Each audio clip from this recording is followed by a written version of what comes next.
Well, the true believers in the Democratic Party are actually doubling down on their radical leftism, and they're moving even further to the left.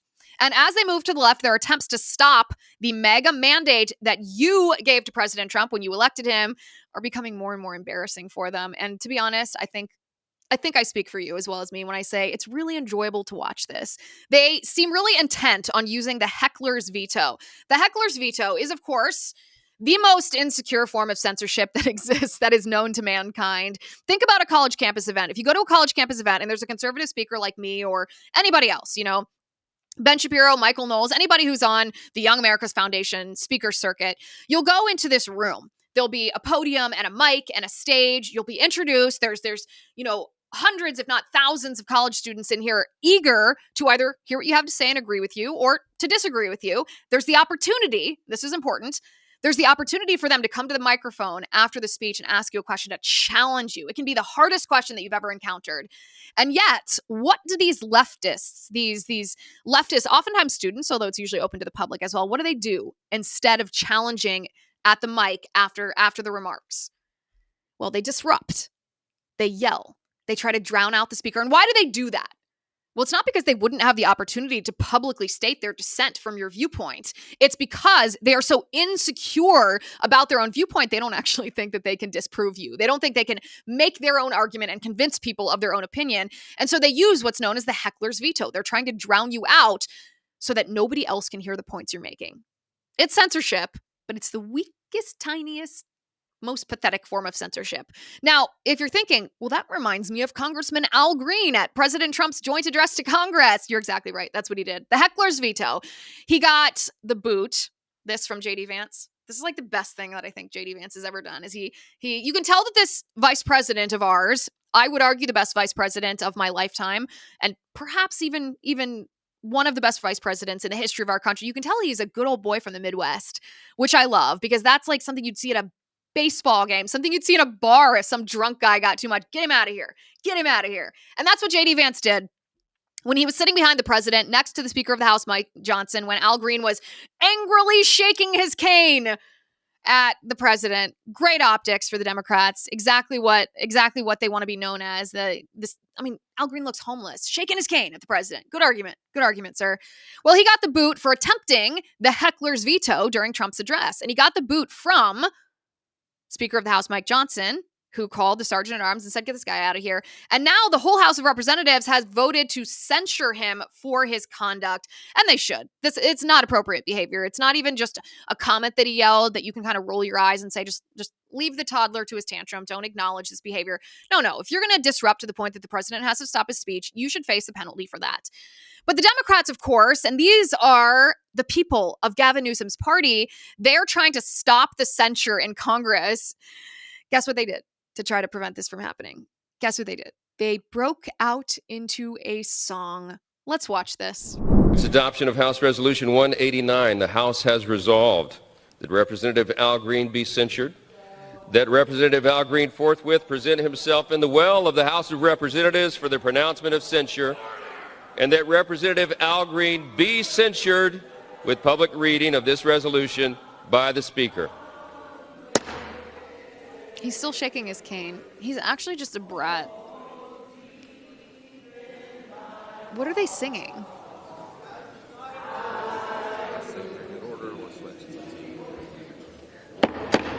The House has come to order. Well, The House choir has they come to should order. not be.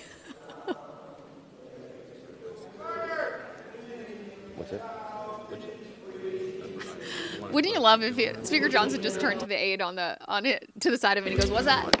And I would like to believe that he's asking what they're singing because they're so bad at singing you can't actually even tell. They think that they're these they're what is it, Tim? We shall overcome. Oh my gosh, that's so pathetic. My producer tells me they were singing "We shall overcome." Overcome what? What are you overcoming? Shake your cane a little bit more. I actually love it. I think that Al Green should go on every cable news show. He should constantly post on X shaking his cane because I don't think that he's going to persuade anybody. But this is their response. This is the Democrats' response. This is the best they can do.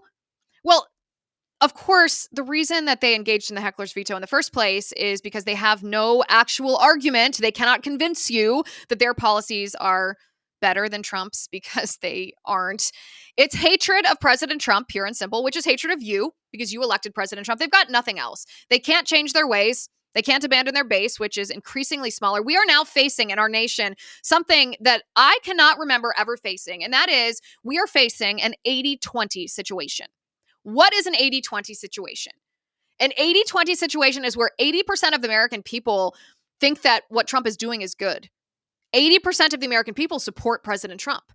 80% of the American people felt hopeful after watching President Trump's speech, his joint address to Congress. 80% of people want President Trump to doge the administrative state, to find the waste and fraud and abuse of taxpayer money and put that to a stop. And it's only a 20% minority who disagree with this. A 20% minority, and like the entire 20% are either in that congressional shot, shaking their canes angrily, or like crying like Rachel Maddow on air. That's the 20%.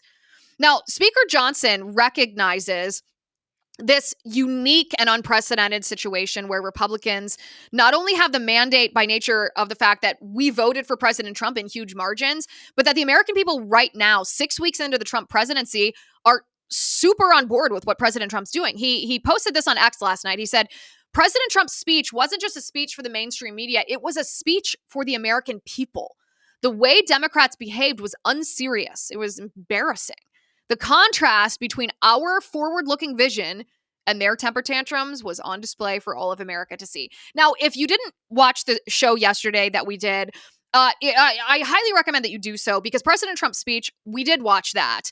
And President Trump's speech was great and entertaining, and he did a really good job. But the reason why it was so powerful was not necessarily because of soaring rhetoric and, and some kind of words, like highfalutin words. It wasn't that. It was because he used a tactic that I don't think has ever been used before in a speech of that magnitude. It happened at the very beginning of his speech, where he looked at the Democrats and he said, it doesn't matter if I were to cure cancer or to solve all of our economic issues, you would never stand and applaud for me because you hate me more than you love your constituents. And so what he did for the rest of the speech after, and this was before the Democrats had refused to stand or applaud, but for the rest of the speech, every time President Trump highlighted something that you and I, 80% of the American people, objectively are delighted to see, the Democrats refused to stand and applaud. They didn't applaud for Laken Riley. They didn't applaud for Jocelyn Nungary, two women who were brutally killed by illegal aliens thanks to Joe Biden's open border policies. They didn't even stand and clap, for goodness sake, for that 12-year-old boy with brain cancer. I mean, the evil of these people, they didn't stand and applaud. They sat still in their chairs when President Trump said, every child, my message to every child in America is you are made perfectly the way that God made you. And Democrats didn't stand and cheer for that. It's just, it's so clear to the American people that we're facing a situation, a divide, a political divide that is not just left versus right, it is good versus evil. And Democrats are making that choice very clear. This contrast, especially between President Trump and the Democrats that night, was profound. And it's such a contrast because President Trump is articulating a very clear and very specific vision for the future of America. I don't remember presidents. I definitely don't remember this from Joe Biden. President Trump did this somewhat in his first term, but not compared to what he's doing in this term. Obama didn't do this. Bush didn't do this. Clinton didn't do this. Bush before him didn't do this. Reagan might have been the last president that articulated a vision as specific as what Donald Trump is articulating for the future of the United States of America. Now, the American people, of course, voted for that, for the vision that Trump is articulating. They want to see that vision implemented, not just that vision as soaring campaign rhetoric.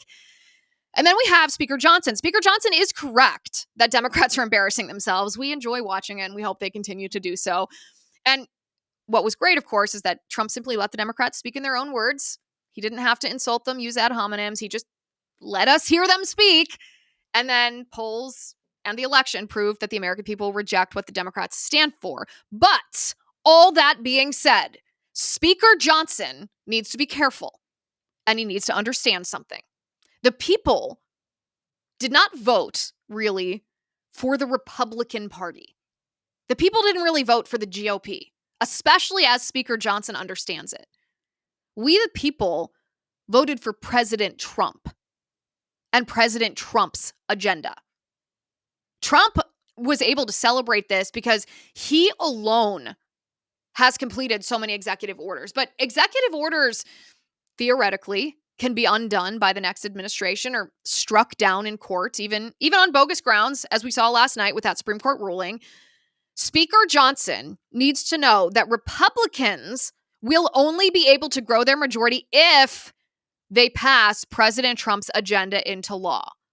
And I'm sorry to say that that's a pretty big if. The American people are expecting results, and the American people are smart. So Johnson should not try to use America First language and then after using America First language, pass spending bills that fund leftist objectives or push for support for forever wars or amnesty or free trade deals that screw over the average American. We've said this before on this show, but America First and Make America Great Again cannot become the new family values. And what I mean by this is that in the wake of the Bill Clinton presidency, Republicans ran on restoring family values, protecting the sanctity of marriage, ending abortion, being morally decent public servants. But what actually happened after they promised all of that?